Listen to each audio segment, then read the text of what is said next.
Para receber todas as novidades do canal, inscreva-se e se curtir o vídeo, clique em gostei. Aproveite para acompanhar a Rede Super nas redes sociais. Você sabia que no Brasil cerca de 17 milhões de pessoas têm pressão alta? E para falar da consequência desse problema para a saúde, nós recebemos o cardiologista Dr. Murilo Carvalho de Resende. Muito bom dia, Dr. Murilo. Bom dia, Carol. Seja muito bem-vindo. Obrigado, bom dia, Carol, bom dia aos telespectadores. Que bom ter o senhor Vamos aqui ver conosco. se a gente consegue atender a expectativa de todos. Há quantos anos o senhor trabalha? O senhor é cardiologista? Sou 35 anos. Somente 35 anos? 36, na verdade. Pouca coisa, né, doutor Pouca Murilo? coisa. Foi outro dia. É, outro dia. O número de pessoas com pressão alta é muito grande, né, doutor É muito Murilo? grande. No mundo todo, é uma preocupação hoje de todas as sociedades que estão voltadas para os problemas cardiológicos. Tá? Certo. No Brasil, 61% dos brasileiros assim, sabem ser hipertensos. Dessa população, 50% está em tratamento e apenas 19% está sob controle medicamentoso, dietético e tudo mais. Então, nós temos um déficit muito grande com essa população que não atingiu a meta de controle do tratamento hipertensivo. O senhor observa que está aumentando o número de pessoas? Sim, tá certo? O nível de estresse na população, o consumo de sal, o sedentarismo, tudo isso contribui para que haja um aumento de pressão no mundo, tá? E os países em desenvolvimento como nós, a expectativa é de que vamos passar de 9 milhões de doentes cardiovasculares. Mortalidade por doenças cardiovasculares vai passar para 19 milhões. Nós vamos ter em torno de 10 milhões de mortes a mais, né?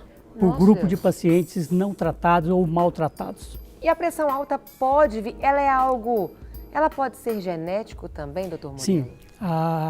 As pessoas que têm na família pais, seja o pai ou a mãe, ou principalmente os dois, ou avós, ou parentes próximos de primeiro grau, os primos, né? Eles têm uma tendência a ser hipertenso mais que a população normal, porque já traz uma carga genética programada para ser hipertenso. E tem idade para aparecer? Tem crianças que têm pressão alta? Tem. A incidência em criança é bem menor, né? Mas a população-alvo de hipertensão mesmo seria para o homem a partir dos 55 anos e para a mulher acima dos 65. Mas muito precocemente já temos visto pessoas acima de 30 anos, tá certo? Já começa a ter hipertensão. Tá? E quais seriam os sintomas da pessoa com hipertensão? O problema todo é justamente esse, que na maioria das vezes não tem sintoma. A pessoa tem hipertensão e não manifesta nenhuma queixa geralmente. Aqueles que vão ter sintomas vão queixar principalmente de cefaleia, que seria a dor de cabeça, né? Ela tem uma tendência a predominar na nuca, tá? E quando a pressão é muito alta e a pessoa não está preparada para aqueles níveis de pressão, ela terá outros sintomas, seria escotomas visuais. O que é isso? Brilhos na vista, que dão tipo uns fogos, uns flashes na vista. Como se fosse um flash de... Tirou uma foto, fica exatamente. Ali, no fundo do olho você vai ver essas coisinhas. Náusea, vômito, né? A dor de cabeça é mais intensa, tá? Então esses são os sintomas que chamam a atenção para o paciente às vezes procurar o médico, tá? O senhor acha que todo mundo deveria... Qual a idade que a gente deve ir ao cardiologista? De um modo geral, o homem a partir dos 40 anos já deveria começar a olhar todos os seus fatores de risco. Quando ele é de família que tem uma incidência muito alta de problemas cardiovasculares, infarto, angina, AVC, que é o derrame, tá certo? Esses deveriam procurar numa faixa até mais cedo, tá certo? Por volta dos 25 anos, onde a gente já consegue detectar fatores de risco e modificar o estilo de vida dessas pessoas e mudando totalmente a história dele ao longo dos anos em termos de prevenção de saúde e não tratamento de doença, né? Quando o senhor falou homem, 40 anos, o senhor está falando gênero ou homem, ser humano num todo? Não, o homem mesmo no sexo masculino que eu estou falando. Na mulher seria quando entra a menopausa. A mulher, até entrar na menopausa, ela está protegida pelos estrógenos, tá? E normalmente ela não vai manifestar tanto problema de hipertensão. Mas quando chega a menopausa, ali sim começa a acontecer os problemas ligados à hipertensão, à dislipidemia, o aparecimento de diabetes e outros fatores de risco para essa pessoa.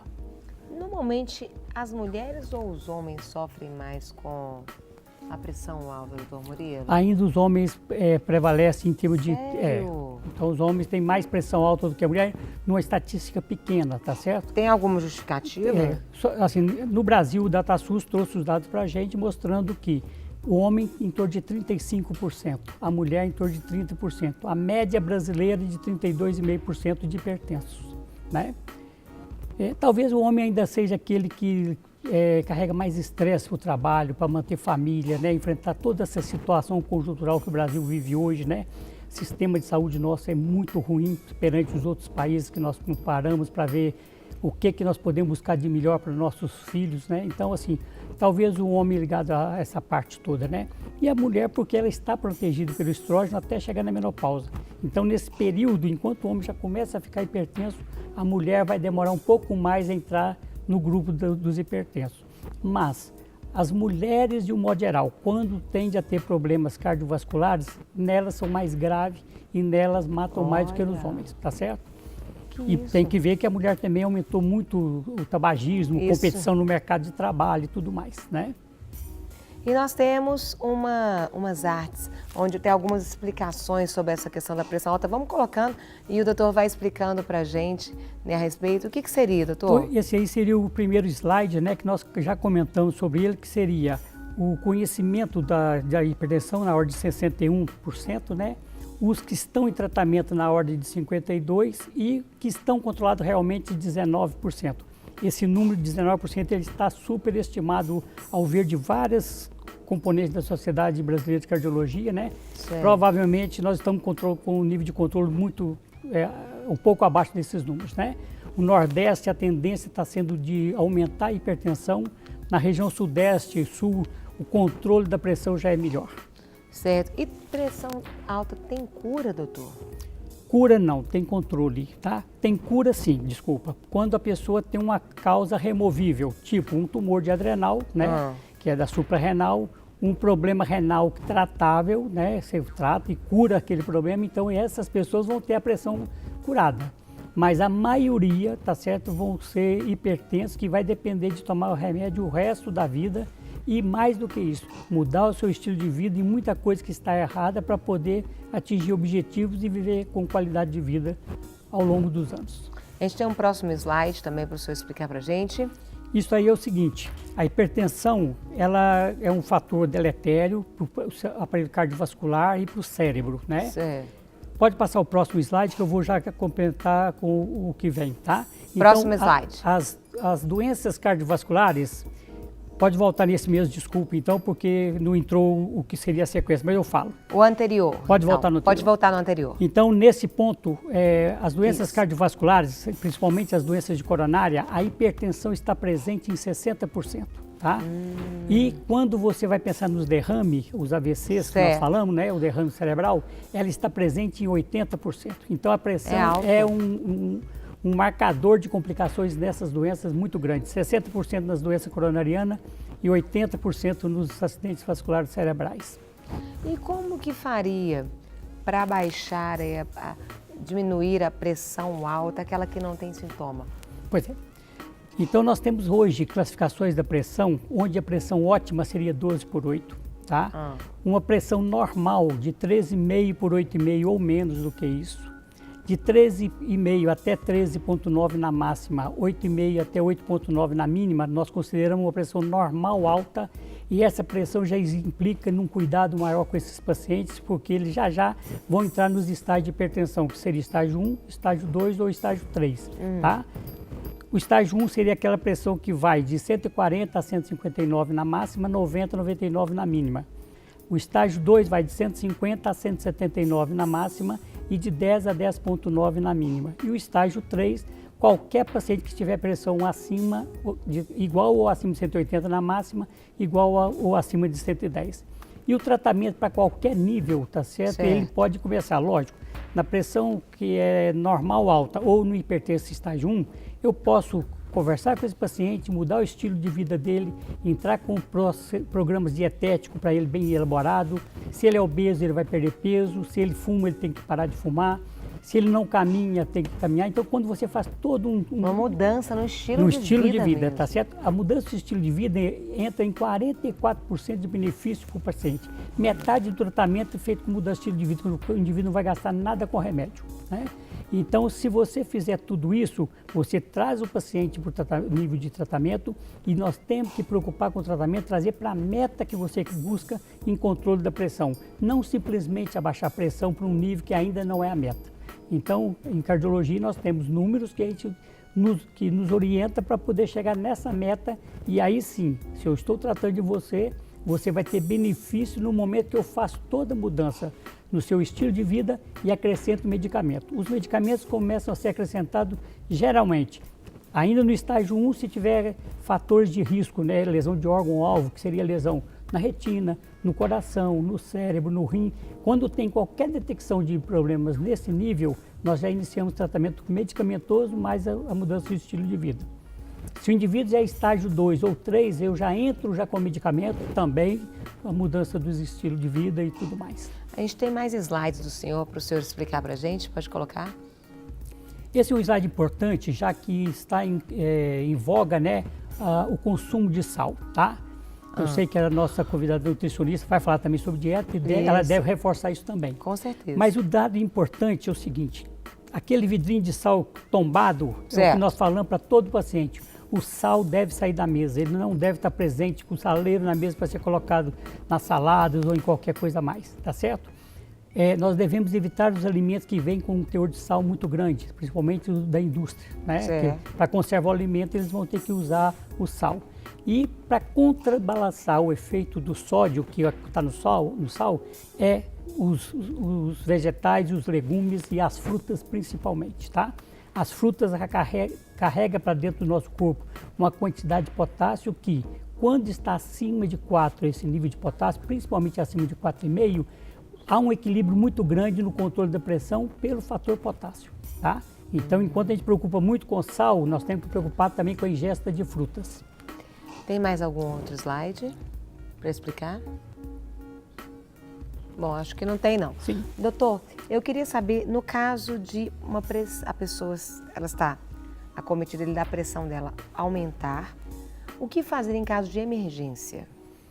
A emergência sempre tem que ir para um pronto atendimento hospitalar, né? Porque ali o paciente está em risco de alguma complicação. Ou ter um derrame, que é o acidente vascular cerebral, ou ter um aneurisma de aorta, que o vaso não resiste à pressão interna dele e rompe, tá?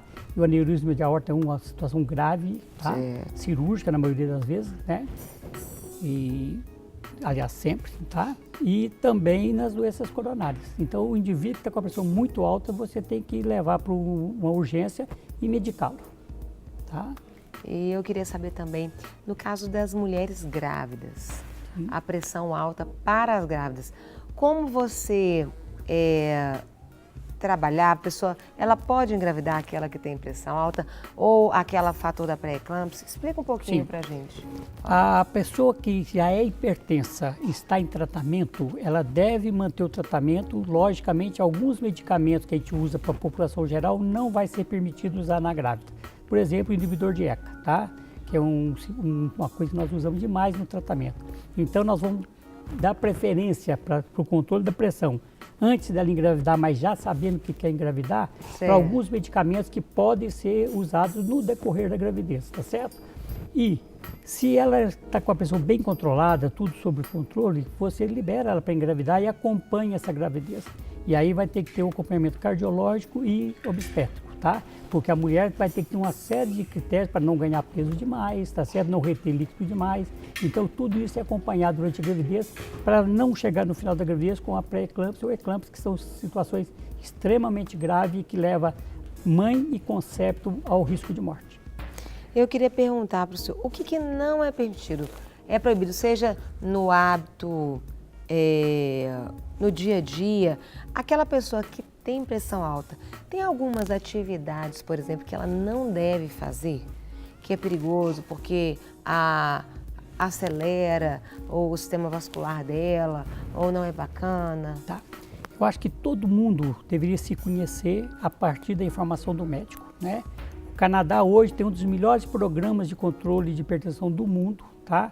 onde mais de 70% da população está sob controle, tá? E a população é informada mensalmente de todas as novidades que estão acontecendo no país, no Canadá. E os médicos lá são orientados a acompanhar um curso de 15 horas, 15,5 horas, né? Para poder estar atualizado a cada ano, tá? Só para você ter ideia, nos Estados Unidos, o último joint, a última diretriz para a hipertensão saiu em 2003, só agora em 2014 foi sair, né? No Brasil, nós estamos com a de 2010, vamos fazer a nova diretriz agora em 2015, então 5 anos de diferença. O Canadá não, ele vai todo ano, atualiza a população médica e o leigo, né? Entendo. E a partir daí, no momento que o leigo sabe dos riscos que ele tem se não tomar a medicação direitinho, não fazer os controles direitinho, e quando ele sabe, ele participa muito mais do controle. Entendi. Doutor Murilo, eu quero agradecer demais o senhor. Muito obrigada De nada. por essa aula que o senhor nos deu, nos ensinando aí a cuidar mais, a conhecer mais a gente e cuidar mais também, né? O senhor vê que as pessoas estão se cuidando mais ou ainda tem um preconceito, uma resistência? Só vai ao médico depois que dá problema? Na maioria das vezes o homem vai quando a mulher empurra para ele ir. Ah, O homem é meu mais Deus. difícil de ir. Oh, tá meu certo? Deus do A céu. mulher não, a mulher ela já busca, já está orientada porque até questão familiar, de proteção de filhos, aquela coisa toda, ela já busca ter um controle mais cedo, tá? Entendi. Então, assim, eu acho que a mulher se cuida mais do que o homem, tá certo? Doutor Murilo, obrigada. Para receber todas as novidades do canal, inscreva-se. E se curtir o vídeo, clique em gostei. Aproveite para acompanhar a Rede Super nas redes sociais.